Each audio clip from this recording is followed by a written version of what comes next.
And welcome in, everybody, to another edition of Inside Edge Primetime here on the Inside Edge Network. To my right, your left is Chad Bryan, and I am Eli Moon.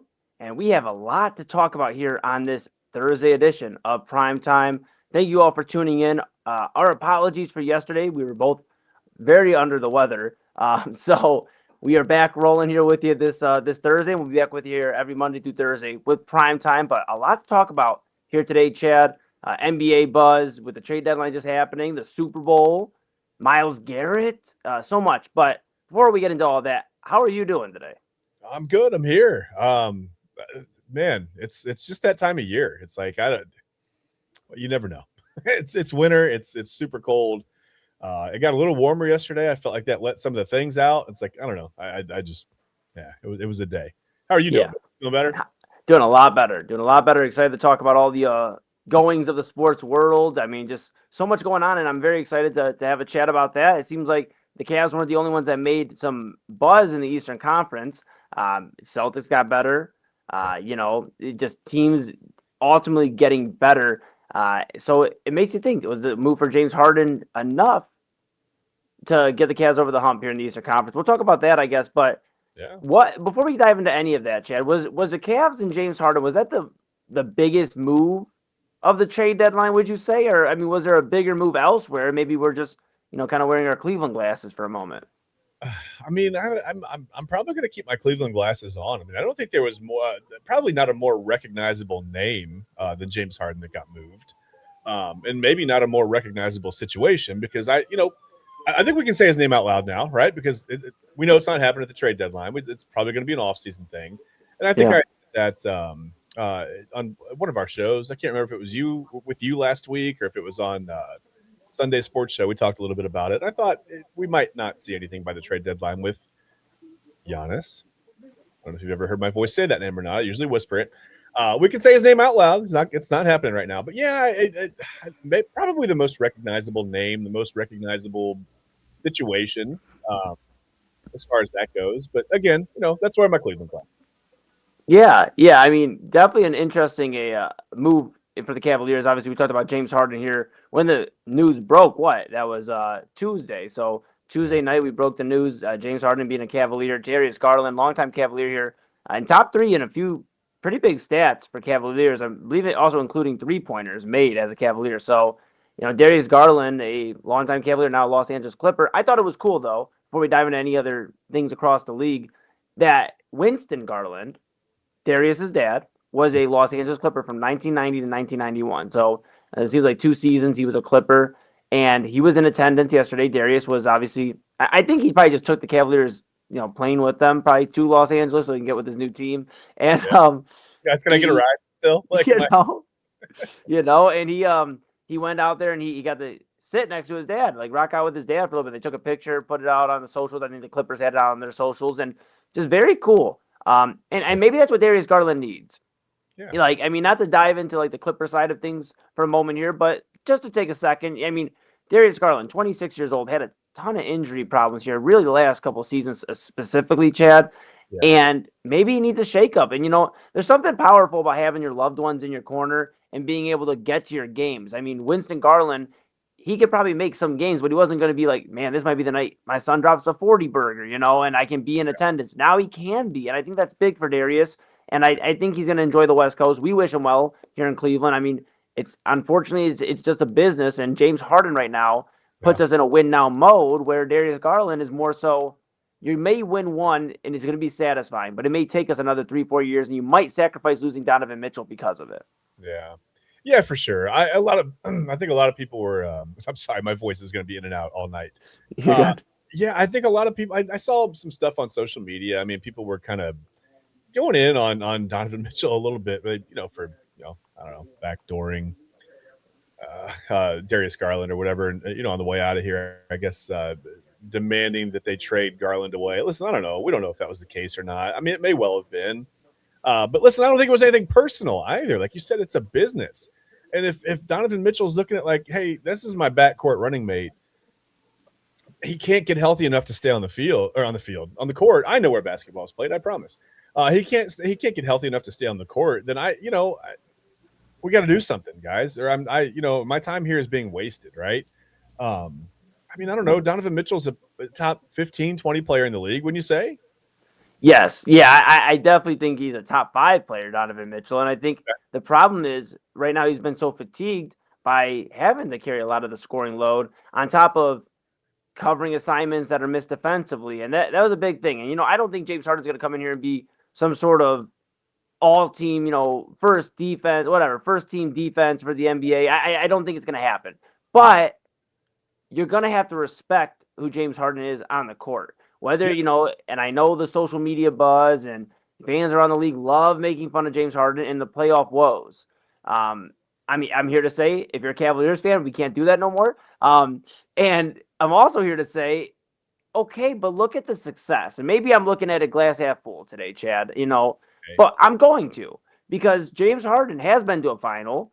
He, granted, it was like the third or fourth option. I'd say third, Durant, then Westbrook, and then Harden and Ibaka there in 2012. But, he's been to a finals. Granted, it was 14 years ago. He's been in the playoffs multiple times. I know. Where does the time go? How did that get away? Yeah, I know. I know. We were talking about 10 years ago since the Cavs won a title. That's wild to me too. I know. And then multiple time postseason runs for James Harden. Just never got over the Warriors hump. But at the end of the day, who really did get past Golden State during that stretch? And they were pretty unbeatable in the Western Conference. The Clippers, maybe the Clippers at 3-1, Lob City. But besides that, you look at it and you think, okay, James Harden's going to instantly bring offense. We talked about this on Tuesday. He's going to instantly bring offense. He's going to at least give more effort. And all the talks coming into this trade were, can James Harden go somewhere where he's going to want to feel like he can give his all, which sounds crazy, but stick with me here. He hasn't really been on a championship path with the Clippers. It's kind of been a mess, and I know they turned their season around. It's still kind of a mess. Yeah. And I think this is something where he's even said he feels like he has a better chance of winning a championship here. So I believe that you're going to see the most determined James Harden, not only offensively, but on the defensive side of the ball as well. And you heard Donovan Mitchell even say he thinks their ceiling is higher, the Cavaliers. So obviously he approves of it. And the fact that, we didn't get Giannis, I feel comfortable saying it out loud, but we didn't get Giannis. We were able to at least keep Evan Mobley and Jared Allen for the second half run. So we'll at least get to see what they do. And then in the offseason, if you want to, whatever happens, we have to see what goes on. But, the Cavs fall short, which obviously we hope not. But if they do, then you can look at trading Mobley, Allen, one of these guys. And obviously we keep talking about a kid from Akron, LeBron James, the King, out there in L.A. And we can see bringing him back. By the way, what's that? He had a ton of hype when he was younger. Did he ever make anything of himself? By the way, was he all right? He just you could say at worst top 3. I've heard people put Kareem Abdul-Jabbar up there and in the discussion for greatest of all time. I mean, that's a different discussion. And, everybody out there listening right now, you can chime in, do the comments, YouTube, Twitter, Instagram, TikTok, and Facebook. We are on the Inside Edge Network at Inside Edge Net. So if you're tuning in, we really appreciate you. And Chad, I got to take a moment here just to shout out one of the comments here from Derpy501ST2, maybe 501st too. But I'm just here for the YSU hat content. And thank you. It's one of my favorites. I like the logo too, Derpy. That's nice. Yes, absolutely. Absolutely. And Derpy, go ahead and give us a follow if you're not already. And stay locked in here with Chad and I. We are here Monday through Thursdays here on Inside Edge Network for Inside Edge Primetime. And we're rocking and rolling. This NBA trade deadline discussion. Chad, I think another thing that was interesting was the Warriors going out and getting Kristaps Porzingis. The fact that they were able to go out and get Porzingis, I mean, a guy that had very high expectations very early on in his career. It never panned out exactly how they wanted it to in New York, and he's made stops, as recently as even Boston. And now you look at the Warriors, the big talk is Steph Curry really equipped with enough guys to make a postseason run and actually make his presence felt in the Western Conference? And you've heard discussions we've talked about on this show of Jonathan Kuminga, and, obviously Kuminga no longer a Warrior. But you talk about Kuminga having the issues there and him not getting playing time and then getting playing time and doing something with it and then them not being happy, whatever happens there. You even hear about, Draymond Green, and at one point they were discussing trading away Draymond Green at this deadline here, before the deadline. You look at that, and now you bring in Kristaps Porzingis, right? And you look at his numbers this season: 17.1 points per game, 5 rebounds per game, almost 3 assists. He's shooting 45, almost 46 from the floor Yeah. in Atlanta. And I think this gives somebody that can stretch, for Steph Curry and the Warriors, that can stretch the floor and is in a position where he's been in a winning culture now. He's been in Boston. He knows this isn't new to him to feel a high pressure situation. So I think for Porzingis, this is the win. And then obviously on the other side, the Warriors getting off of Kuminga, I think it is kind of interesting. Buddy Hield also moved in the trade, but I think this does a lot for Kuminga. It seems like the Hawks are really building towards the future. Because this wasn't the only move they made, Chad. But what are your thoughts on Kuminga going to Atlanta? I mean, if you have any on Porzingis to Warriors, I want to hear those too. But I'm really more so curious what you think on Kuminga, because we've talked about him on this show. Well, and I haven't thought about the Hawks much, to be honest with you. I've been thinking about the Warriors side of this, to be perfectly honest with you. They're going to have to. Steph Curry is turning 38 next month. That blows my mind too. Man, you talk about time getting away in the NBA. Like I vividly remember, obviously the 4-year finals run. And it's hard to believe that now LeBron is this close to retirement and Steph is 38 and excuse me, sorry, again, my voice. You're good. And just the Warriors franchise. I mean, I wouldn't call it falling apart, but I mean, wow. I mean, from where they were, they were the absolute top of the food chain for a few years, right? Yeah. And their best year, the 73 win year, I should say, the 73 win year, that's the year the Cavs actually took them down to the finals, obviously. So 4 years of absolute just top flight, top level basketball. And now it seems like they're scrambling. I mean, you put Porzingis with Draymond Green, and how old is Draymond Green now? I don't even know. How old is he? Mid-30s. Draymond, mid-30s. So this is a franchise that's they're scrambling to find an open window again, right? To do something. So I think putting Porzingis in there, like you said, he's got the pedigree of he's been in a championship type caliber city, a championship caliber team, whatever. The high pressure coming in and trying to fit in right away. I don't think it'll be a huge problem with him. Maybe there's a little less pressure on the West Coast. I don't know. Maybe that's a Cleveland glasses kind of thing. We're on the East Coast. I feel like sometimes when it happens on the West Coast, it happens after bedtime here. We don't hear about it. It's not as pressing of news or whatever. I don't know why. It's probably not. I'm sure it's just as important out there, but it just seems like sometimes if it happens after 9:00, we don't hear about it. You know what I mean? Yeah. But I don't know. Like I said, I hadn't really thought about the Hawks. I hadn't even got into the Hawks part of this yet. Just kind of going off the Cavs, 6 degrees of separation and really thinking about what the Warriors are doing. They're still in my head after all these years, Eli. Yeah, I mean, I get it completely. But I gotta be honest. I've looked at the Warriors side. I think this, like I said, I think this helps Porzingis, stretches the floor for the Warriors. I don't know if this is a move that really gets them into that top 2 standing in the Western Conference. I mean, you look at Minnesota, you look at OKC, you look at Denver. I mean, is this a move that gets them over the top? I don't think so. They were definitely trying to fish for a bigger fish and Giannis, and they weren't able to bring him home to the Bay. So that's kind of where they're at there. But I just look at some of these other moves, and I mean, besides Porzingis, besides Harden, you look at like Anthony Davis being moved from Dallas, literally a year and 2 days or 3 days after he was traded to Dallas from Los Angeles in the Luka Doncic trade. And Nico Harrison, the general manager, isn't the general manager anymore from that trade. He's no longer in Dallas, and it seems like the Mavericks, just to kick it over here to Texas for a moment, they acquired Chris Middleton, AJ Johnson, Tyus Jones, Marvin Bagley III, a 26 and 2030 first-round pick, and 3 future second-round picks. And Washington got Anthony Davis, Jaden Hardy, D'Angelo Russell, and Dante Exum. Big names, obviously, there are Anthony Davis and D'Angelo Russell. Mm-hmm. But it seems like for the Wizards here, let's kind of look at the Wizards here for a moment. Trae Young acquired a few weeks ago, almost about a month ago now, it feels like. And we were both stunned at that because it was like, okay, what are the Wizards trying to do? Why is Trae Young going to Washington? Clearly, this is just something he's going to do and be a free agent after, and when his free agency is ready, he'll go somewhere else. He's just gonna maybe play a little bit this year. Well, he hasn't really done much playing for Washington, obviously, and now you have Anthony Davis, who's probably not gonna do much playing for Washington either this year. But what does this make for like the Wizards? Because we were looking at this team about a month ago, and they had Alex Sarr, the number 2 overall pick from last season.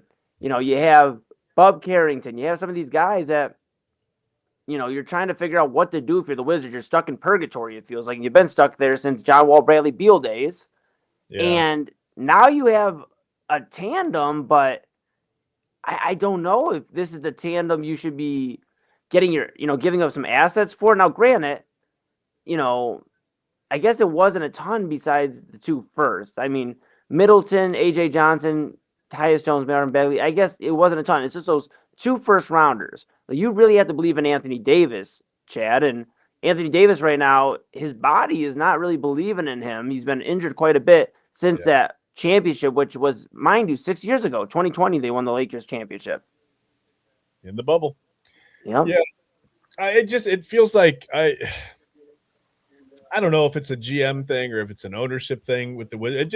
It felt like, everybody else is getting involved in the trade deadline. Let's do something. Let's send somebody somewhere for somebody. Anthony Davis is a name I recognize. Sure, let's go get him. Like, you know what I mean? It just felt like me playing like NBA, and 2K or whatever, and just going like, oh, hey, Anthony Davis was good like a decade ago. It'd be fun to have him in my front court. Whatever, you know what I mean? Like it just felt like it was a whimsy trade. I don't know.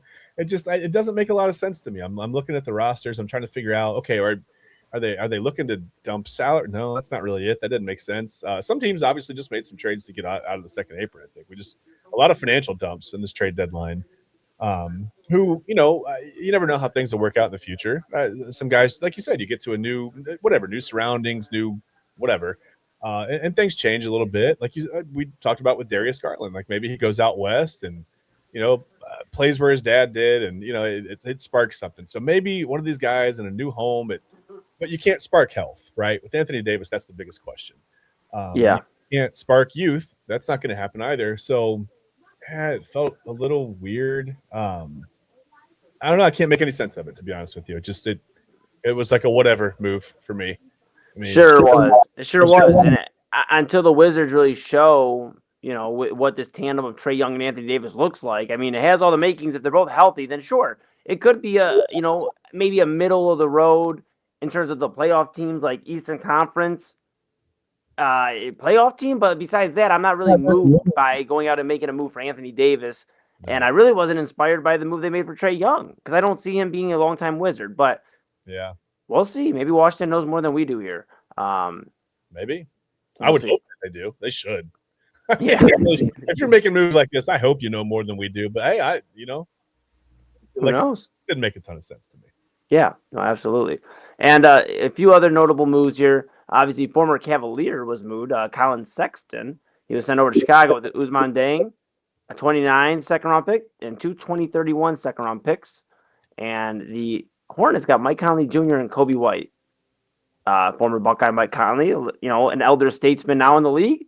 And Kobe White, who was really balling for Chicago, and it felt like a centerpiece there. I mean, especially in the guard position for Chicago. And then they just move off of him, and it seems like Chicago made so many just confusing moves. I mean, that just seems to be the story of the Chicago Bulls, really. They had that run with Derrick Rose for a little bit. Jimmy Butler, and then ever since then, it's really kind of been just what are the Bulls doing? They give up Kobe White. I guess they get a few seconds also in this trade, but it would be great. Listen, if in the NBA a second round pick did anything for you, that would be fantastic. I mean, then they have some weird. They just have a sort of a weird, kind of a lopsided roster. If a couple of second round picks would help you to build, then that would be fantastic. But you rarely see anyone picked in the second round in the NBA make any kind of an impact, really. It happens. It's few and far between. So I don't think that, making moves and pulling in a couple of, I don't know. That's another, this trade deadline was so busy for me with a lot of things that just kind of made me go, what? Yeah. I don't know. That's true. So this, though, the one that definitely stood out to me that wasn't a Cavaliers move was the 76ers trading Jared McCain over to Oklahoma City. The trade, it was McCain over to OKC. Philadelphia gets a 26 first-rounder and 3 future second-round picks. And OKC just has first-round picks at disposal at this point. And they've loaded up their roster to where it is a championship roster. They won the championship last year. And probably going to win it this year.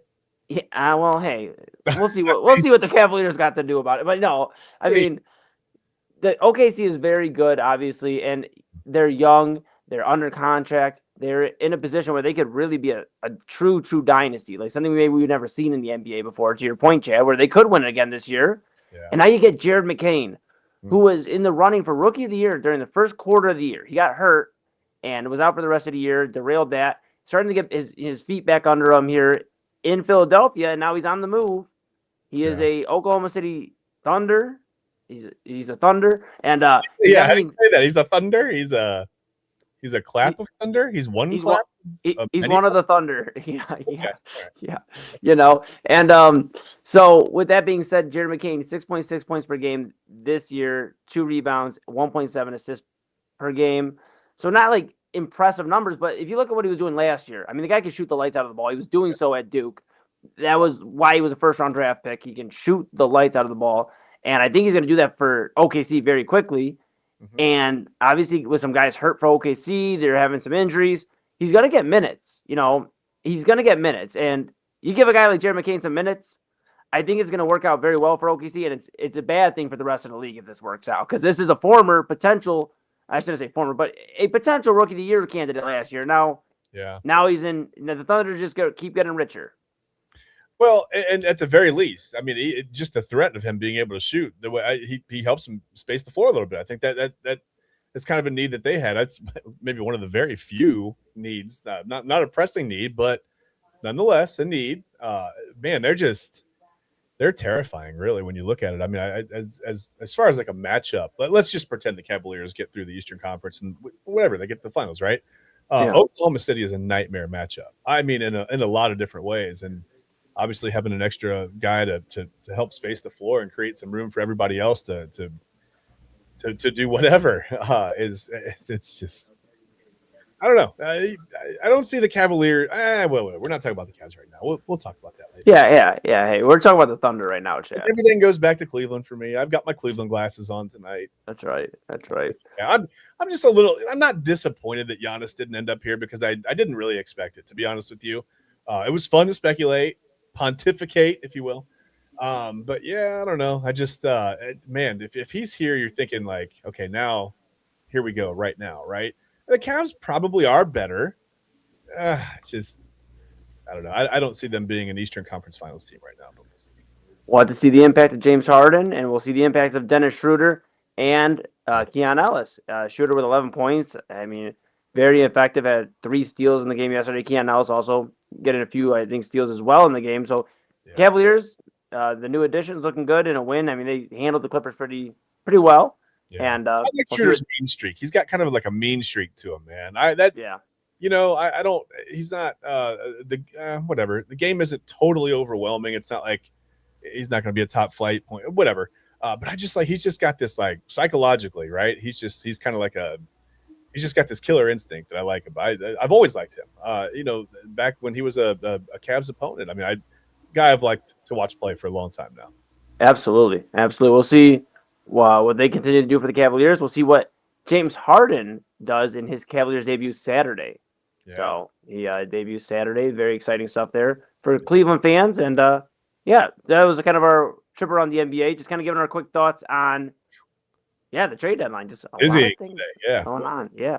We didn't even talk about Boston. We mentioned them though. Vucevic on Tuesday going to Boston from Chicago. So I mean, it's gonna be an interesting Eastern Conference. So we'll keep an eye on that.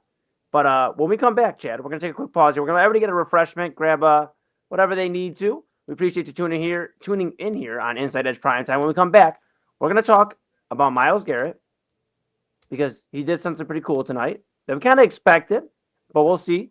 And let's see if everybody else can guess what we're talking about. And we'll talk about all of the NFL stuff going on, including the Super Bowl coming up this Sunday.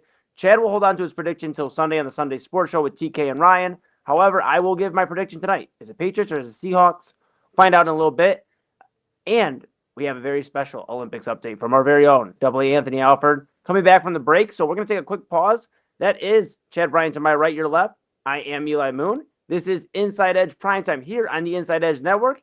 And we will be right back after this.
Hey, good evening, everybody. It is your Inside Edge Network Winter Olympic update. This is day -1, technically, on the Olympic schedule.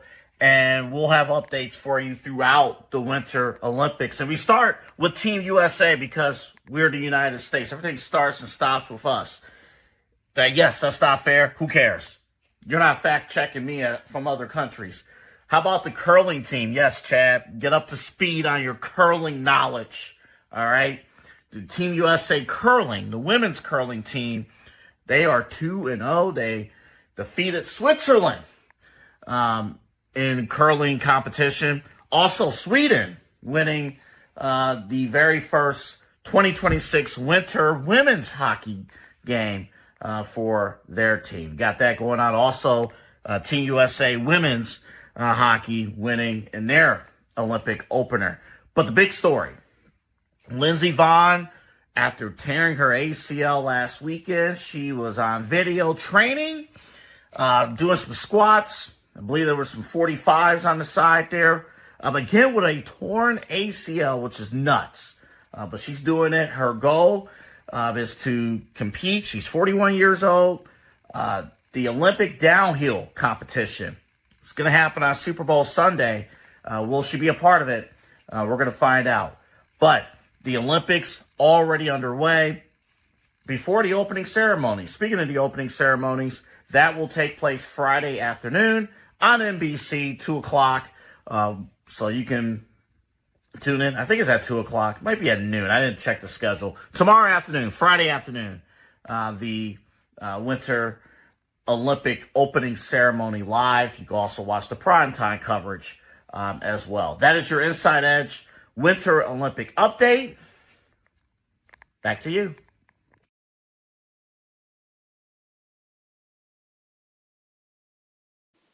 And welcome back to Inside Edge Primetime here on the Inside Edge Network.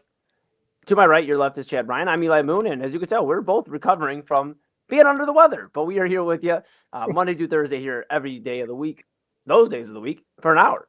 And yes, here on the Inside Edge Network at Inside Edge Net on all the socials. Yes, we just talked a ton of NBA trade deadline buzz. If you just missed it, it'll be on the full recap. Make sure you check it out on YouTube.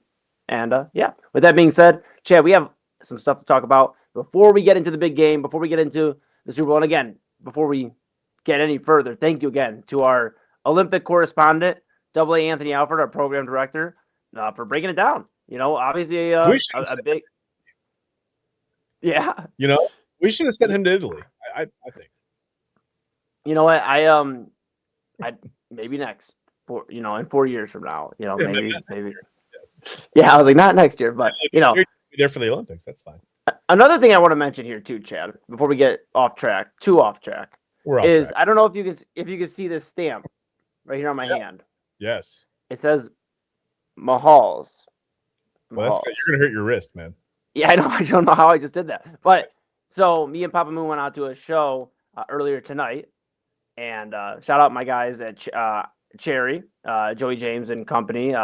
They rocked out, and Mahal's is amazing. Now, the one thing is the stamp, though. I'm going to have to make sure when I get off the show, I give a nice wash into the hands and get the stamp off, or oh yeah, could be a problem. But with that being said, let's not get off track. Let's get back to where we were. And the NFL awards were tonight, Chad. And there were a few Cleveland Browns up for discussion for the award. And two, you could say, were front runners. The first one I'll start with here is Myles Garrett. He won the 2026 NFL Defensive Player of the Year. And obviously after getting the single season sack record, being the record there, this doesn't really surprise anybody, Chad. Are you surprised? No, not at all. You can't break the single season sack record and not be named the Defensive Player of the Year. As much as people care about the Cleveland Browns around the rest of the NFL, I still feel like there would have been a little bit of an uproar had that happened. Who else would even have been in the running? Right? Yeah, I mean, not really T.J. Watt this year or any of those guys. It seemed like it was Myles' year to win. Yeah, for sure. And obviously Myles brought home the award. This is the year we probably felt the best about it. So we'll see. You know, Jimmy Haslam said Miles is going to go out there and break the single season sack record again next year. So I'll have to keep an eye out for that. But with that being said, like I said, he wasn't the only Cleveland Brown up for discussion. There was a Defensive Rookie of the Year award discussion that was going on, Chad, and obviously our Carson Schlesinger was available for that. And I just got some great news here. Carson Schlesinger and the Cleveland Browns, with Myles Garrett included, went 2-0. Nice. They went 2-0 today at the NFL Awards, tonight at the NFL Awards. He won Defensive Rookie of the Year. So the Browns, obviously a defense that we felt pretty good about all year. I mean, a few mental lapses, but besides that, felt great about for the most part. They bring home the awards, and does this one surprise you either, or were these kind of the ones that? Okay, cool. No, not at all. Schlesinger, I mean, he, like you said, green dot as a rookie. I almost said as a freshman. As a rookie, I mean, he made an impact immediately in the middle of that defense, and you know, we had kind of hoped that he would. But when they first drafted him, I'll be honest with you. Again, if it happens on the West Coast, sometimes it escapes me, right? It's not that I'm not up late. Sometimes I missed the West Coast news, and I thought Carson Schlesinger. Okay, right? And so I started I watched some video. I thought, man, he does a good job of like staying with tight ends. Like he's big enough to bounce a tight end coming over the middle, whatever, maybe get him off a route. Hits really hard. He's good against the run. I was like, okay, well, Mary, now I'm kind of excited about this guy. Like he can defend on two levels, right? Like he can defend the intermediate pass game. He's kind of fast enough to stay with some slot receivers in the NFL, maybe not all. And I was like, maybe this guy might do something. I never thought he would be the Defensive Rookie of the Year. But here we are. And now the future feels really bright. And Eli, are you telling me there wasn't a Browns offensive player up for? No, there wasn't. There was not this year. But we'll keep an eye on it. Todd Monken, obviously in charge now, the Cleveland Browns. Two Pro Bowl quarterbacks. How can that be? Okay, I'm done. Well, that's a different discussion for a different day, Chad. But the good news is, like I said, Mr. Monken, Coach Monken is in charge, and we'll see what Todd Monken can do with the Cleveland Browns offense. And maybe we'll have at least one representative, maybe for an offensive rookie of the year. They have the 6th overall pick. Do they go receiver there? I mean, let's just save the draft talk for maybe next week. You know, we got some good football stuff to talk about here today. And the Browns were involved in that. And that's very rare this season. Yes. So with that being said, there was an MVP discussion, Chad. And it was between Matthew Stafford and it was between Drake May. Stafford, the Los Angeles Rams quarterback, the veteran, the grizzled veteran. And then you have Drake May, who obviously in his second year is in the Super Bowl. He's playing this Sunday against the Seattle Seahawks. And for those at home that were wondering, it was Matthew Stafford of the Los Angeles Rams that brought home the MVP for 2026 for the NFL.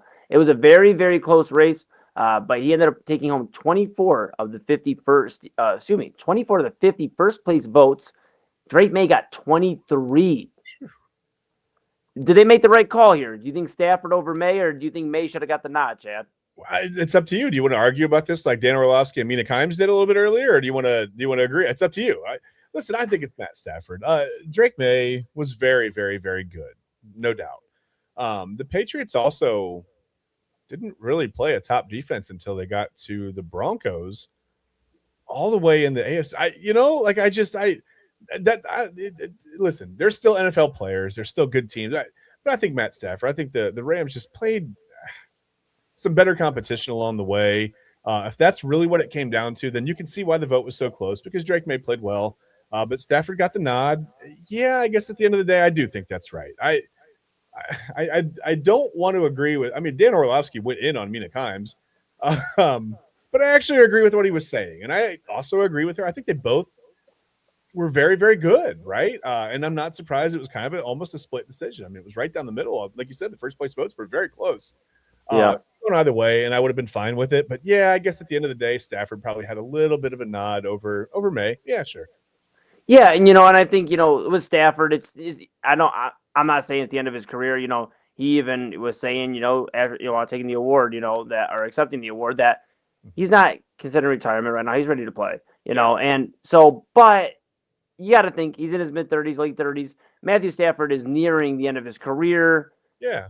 And I hate saying this because it doesn't mean it's right, because this may have been his best year to have as a pro, and maybe he deserved the award. But he went up against Matthew Stafford, who's 37, just turned, he'll be 38 in 2 days. February 7th is his birthday. And So, you look at that, it's kind of like, in a way, like, hey, thanks for like rocking out your entire career. You've been so good. Probably been years you could have won it, but somebody else just had a record year. Yeah. And now we can give you this award. And unfortunately for Drake May, that's just kind of what it seems like the one vote that swayed probably was thinking. I'd imagine. I'm not in the minds of those voters, but I'd imagine it's like Matthew Stafford to help your Hall of Fame career, and he earned the MVP award. Let me be very clear. But when it comes down to that, and you're looking at the final two, and you're like, who do I vote?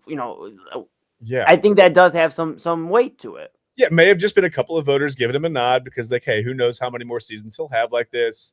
I get what you're saying. But listen, Eli, this is kind of off. Well, it's on topic, but we didn't discuss this at all. It's popped into my head. What if they had some kind of a value system, right? For a tangible value system for stats that took into consideration how good of a defense you played, or how good of defenses you played against in your 17 games, however many games you play. If you're out a couple, whatever.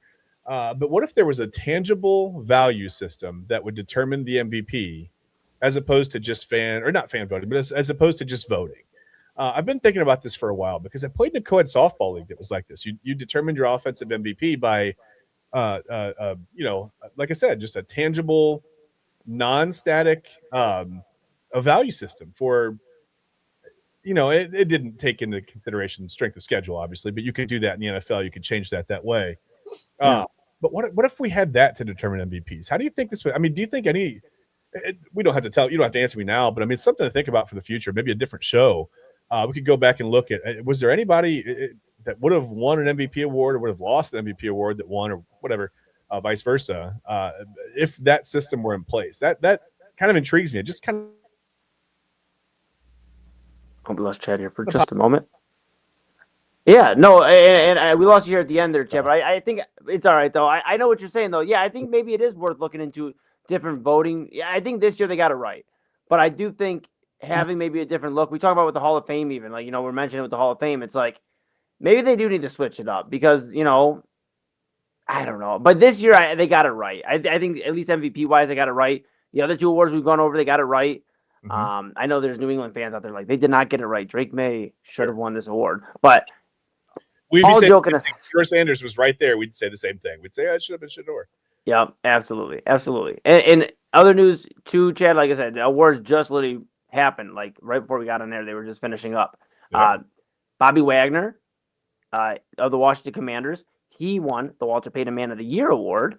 Okay. And I think it's cool. He won it for his help identifying his work helping identifying signs of stroke. So he was recognized for his charitable work aimed at helping identifying signs of a stroke. His mother had died of a stroke years ago. And just very, very powerful stuff from Bobby Wagner there. Yeah. Yep.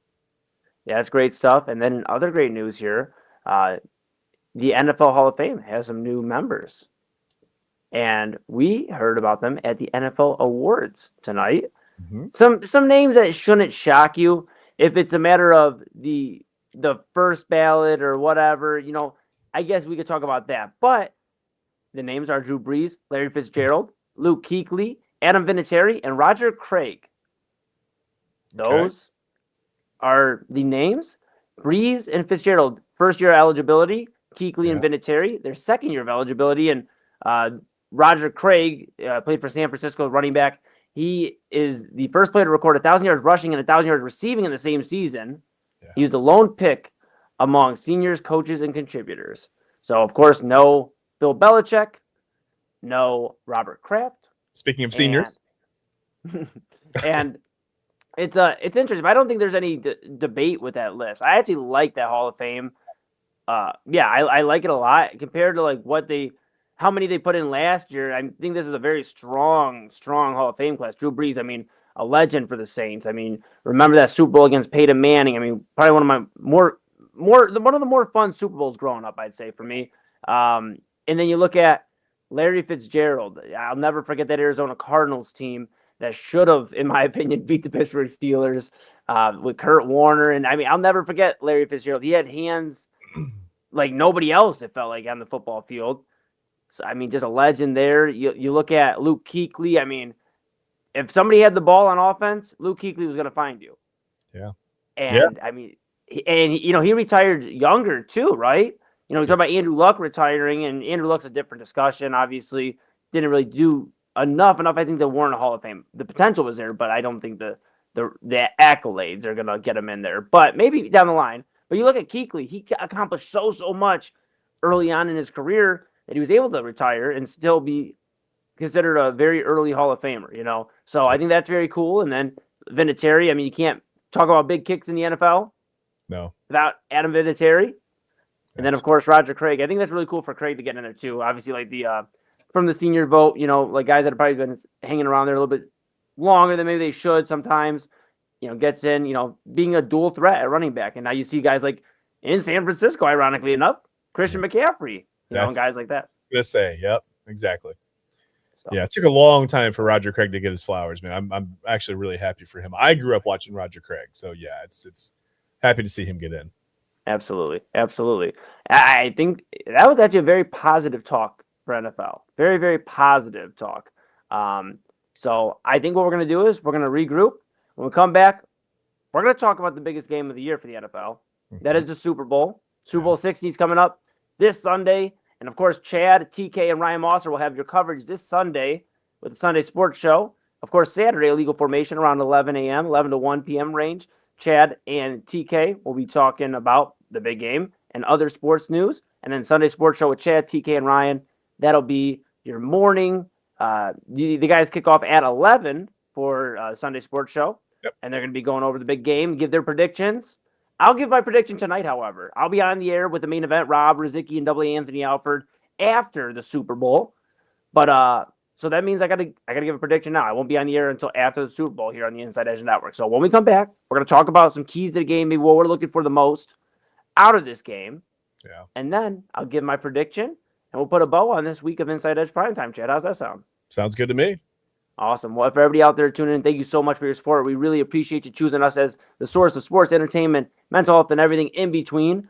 We are going to take a quick pause. When we come back, Chad and I are going to discuss Super Bowl 60, Seattle Seahawks, New England Patriots. A lot going on. Again, that's Chad, Bryan. To my right, your left, I'm Eli Moon. This is the Inside Edge Network, and we're back after this.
And welcome back to Inside Edge Primetime here on the Inside Edge Network. That is Chad Bryan to my right, your left. I am Eli Moon.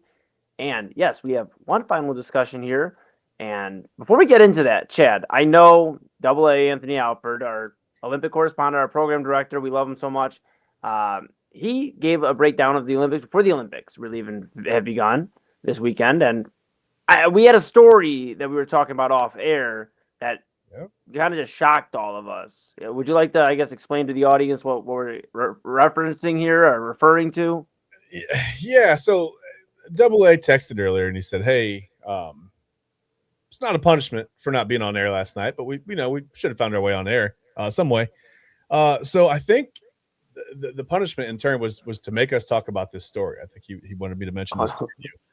So ski jumpers, specifically male ski jumpers, we'll see why when I get there, are apparently finding a way around some of the rules to create a little bit of a competitive advantage in their sport for the Olympics, right?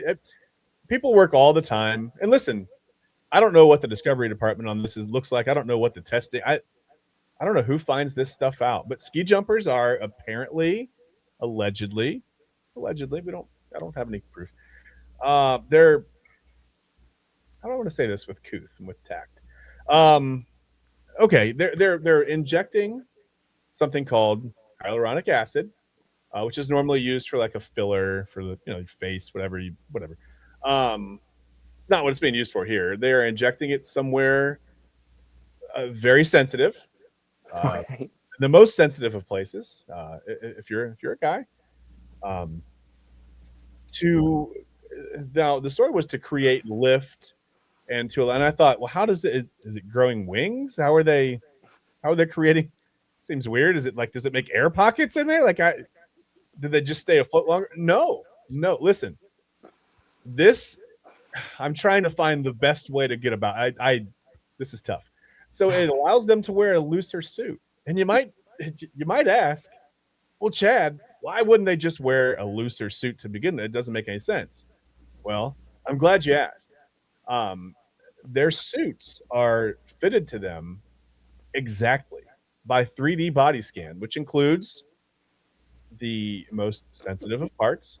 Okay. So I don't want to be, I would hate to be the person doing the 3D body scans. It sounds awful. I mean, Gosh. you Yeah. don't need to be involved in it. Anyway, so everything has to fit according to whatever. Now we know that, things can fluctuate depending on, it's been very cold in Cleveland. That affects everything, right? Including what we're talking about here. Not the hyaluronic acid so much, but where it gets okay. So the suits are 3D fitted to them, and they can't be any bigger because that creates an unfair advantage. So when they inject it into the whatever, it's a filler, and it's. I made it engaging versus engorging joke earlier, and unfortunately, that's the thing. It engorges things a little bit. So when they do the 3D body scan, they go in there just a little bit misrepresenting themselves, right? Instead of it's a whatever.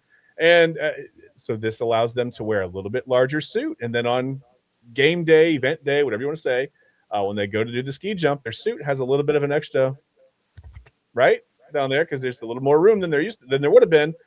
So this is apparently enough to create a little more drag in the air, a little bit more. It's a sail effect, right? This is really uncomfortable, but that's the basic gist of what I'm glad said gist. I'm glad I pronounced that. That's the basic idea of what they're doing. I don't think Chad, we break it down or I think further. I think the only thing I got from this is we may have our first attempt of foul play at the Olympics. Yeah, that's extremely foul play. Listen, I don't know what the long-term side effects are of that. I know generally speaking, when you use hyaluronic acid as a skin filler, there are no long-term effects known. I'm not quite sure what injecting it into that does, but I don't want to find out. Listen, I'm just gonna go rock with my ability. I've been training for however many years. I'm just gonna go trust myself, man, on the ski jump. Like, I don't need to. All good. I appreciate. Yeah, I'd love to win gold, silver, bronze, but listen, man, if I got to finish 8th, I'm finishing 8th. Like that. There's no. I'm sorry, man. I'm not doing that. Maybe if it's a team sport, you think about it, but it's an individual thing. Chad, that Um, was a heck of a breakdown for the audience. I think we're gonna save you here, and we're gonna pivot to Super Bowl 60. All right? Yeah, Are you happy?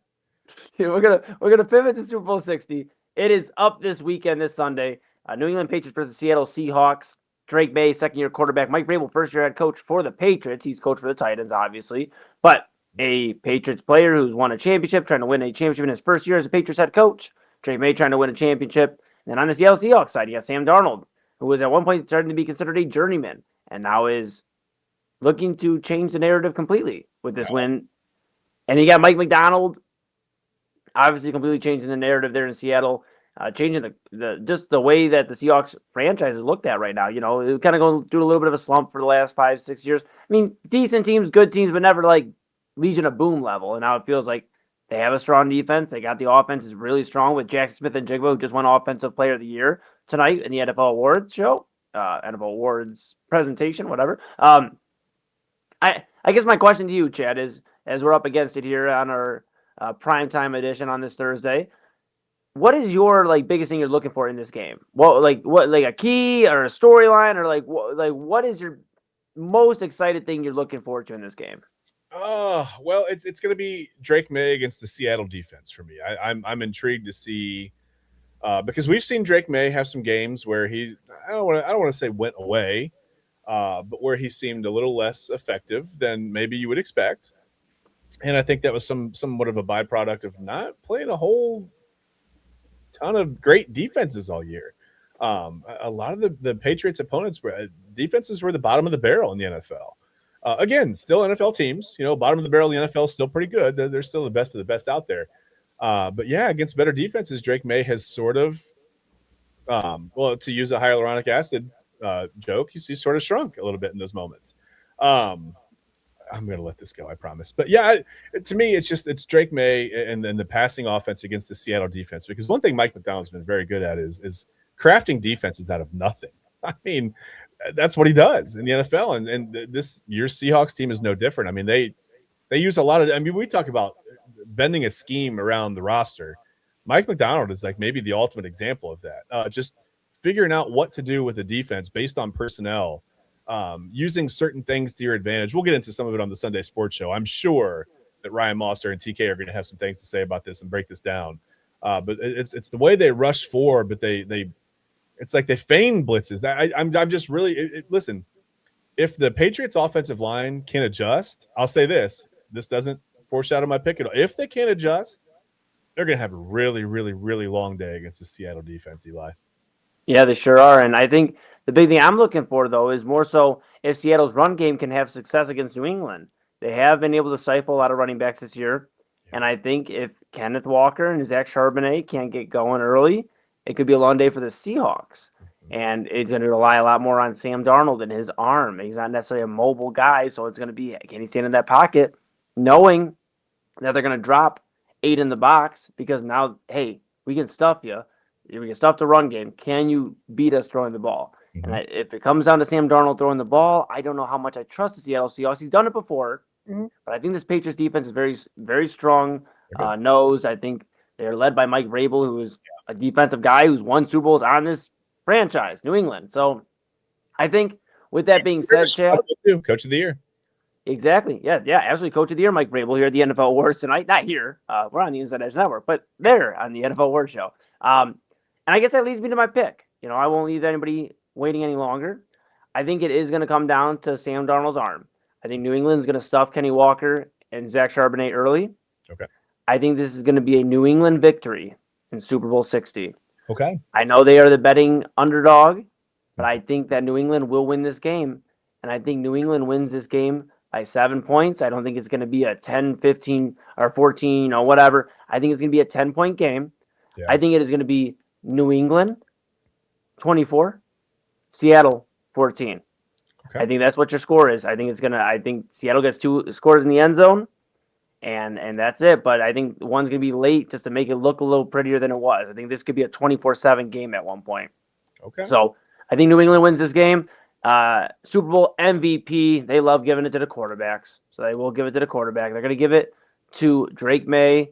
He won't win the regular season MVP, but he will win the Super Bowl MVP. So that's my pick. New England Patriots 24-14 over Seattle, Chad. Okay. And I'll be watching for yours, TK, and Ryan's, all your guys' predictions on the Sunday Sports Show at 11 a.m. here on the Inside Edge Network. But yes, a lot of great programming, not only Saturday, illegal formation around 11 a.m. Chad and TK will be rocking and rolling with that. But then also you're looking at, like I said, Saturday at 5 p.m. You have Real Talk with Papa Moon. Yep. Very, very excited. We had a great guest this week. Stay Beautiful America or Scott Nixon, depending on what you know him as. But awesome. If you've seen him on social media, just doing food reviews and just spreading positivity, excited to hear the conversation. So illegal formation, and then Real Talk with Papa Moon on Saturday. So 11 a.m., 5 p.m. And then Sunday Sports Show, 11 a.m. here on the Inside Edge Network. Chad, TK, Ryan going over Super Bowl 60, all the other sports stuff going on in the world. And then main event after the Super Bowl, Robert Zicki, Double A, Anthony Alford, and myself, Eli Moon, here on the Inside Edge Network. So if you've been tuning in throughout the night, thank you so much, because we couldn't do this without you. We really, truly appreciate you. We are back here rocking and rolling 4 days a week, Monday through Thursday with Inside Edge Primetime, Chad and I. So give us a follow on all the socials, the network that is, Inside Edge Net, on TikTok, Twitter, Instagram, YouTube, and Facebook. And yes, thank you for making us your source of sports, entertainment, mental health, and everything in between. With that being said, Chad, do you have any final thoughts for the people before we sign off? Listen, when it comes to 3D scan, no, I'm kidding. No. I'm just looking forward to the Super Bowl. I love. It seems like maybe this year, a lot of the commercials haven't leaked quite as much as in the past couple of years. I'm looking forward to that. Maybe that's a 3D scan thing too. Anyway, no leakage. That's not going to happen. Hopefully, it doesn't happen. That could be a long-term side effect. We don't know. We have no idea. Oh no. Not one day. Okay, I'm done. No, I'm looking forward to the Super Bowl. I'm looking forward to it's one of my favorite days of the year, to be honest with you. My wife is a casual football fan. She looks forward to Super Bowl Sunday. It's like you get some food out, some sandwiches, some wings, some pizza, whatever, and just hang out and watch some football and enjoy the commercials. We're gonna enjoy the halftime show. We're not gonna pick anything apart. We're just gonna, it is what it is. Don't get too worked up over it. So many people are worked up over this halftime show or over the counteracting halftime. Again, we talked about the other night on the show. It's not as big of a deal as we're making it. We really ought to just try to work together, but enjoy, because we don't see any football now. I mean, listen, we get the draft and you'll get some things, and Roger Goodell will be out there. He'll talk to people, whatever. We'll see some NFL. The NFL, as I've said before, they find a way to keep themselves relevant and in the news, right? There's all these calendar spots where it's this day in the NFL, it's that day, this day. We're always talking about the NFL. They've stayed very relevant. They're probably the best professional sports organization at doing that, to be honest with you, to keep themselves relevant all the way around the calendar, except for hockey, which pretty much plays year round. There's no doubt. It's like the Stanley Cup finals stop, and like 3 days later training camp starts, and then you're right back up and going. So if you're a hockey fan, that's fantastic, right? But yeah, just enjoy the Super Bowl this weekend. Listen, it seems like the sports albatross, like after the Super Bowl, but we've got things coming up. There's the All-Star break in the NBA. That'll be fun. Even though I think it was cooler when I was a kid, but whatever. That's probably my nostalgia talking. March Madness is coming up, right? All the conference tournaments, all the buzzer beaters of the first round, especially. What a fun day! I love that first Thursday, Friday of March Madness. I love the NCAA tournament. Love it. I hope the format doesn't change too much. I know they've kicked around the idea, but I think it's one of the most perfect tournaments in sport. It works the way it is. The play-in games have. Whatever. I'm not the biggest fan. I liked it when it was the field of 64, but I guess there's nothing really wrong with giving a few more teams a shot to get in there and to make some noise or whatever. But listen, in the past couple years, we've had a 16 seed beating a 1 seed, right? Including my Purdue team. Not my Purdue. I'm not a Purdue fan, but I picked them to win the national title that year, and they went out and immediately lost to a 16 seed. I caught a lot of flack online. I caught a lot of flack in comments, and even from my co-host on the show I was on at the time for that. That was fun. Whatever, it happens. So a lot of stuff coming up. You've got baseball pitchers and catchers are reporting. The full team workouts are happening here in the next couple of weeks. So it's not a sports albatross. I mean, it seems bad because football's ending, but a lot of stuff coming up. So enjoy the Super Bowl, and then we can look forward to hopefully, I mean, if you're in a warmer area, God bless you, because we are deeply frozen here in Cleveland.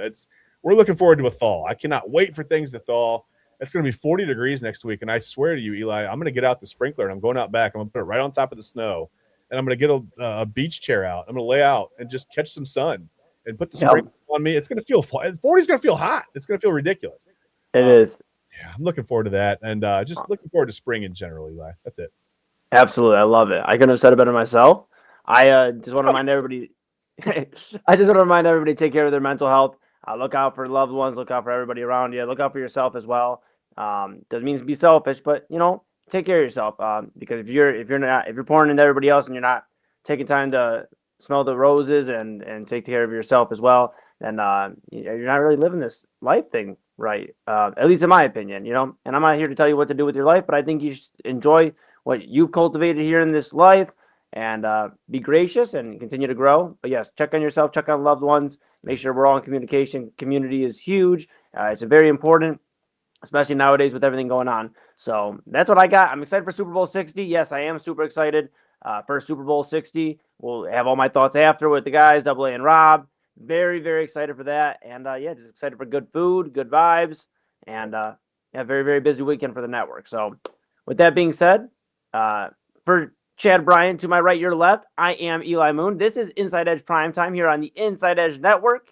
We will be back Monday with another edition of Primetime, but all weekend long, Chad, TK, Ryan, Papa Moon, and the main event guys, Rob, Double A, and myself, have you ready to rock. So tune in, Inside Edge Network, Inside Edge Net on all socials, and until next week, stay safe. We love you.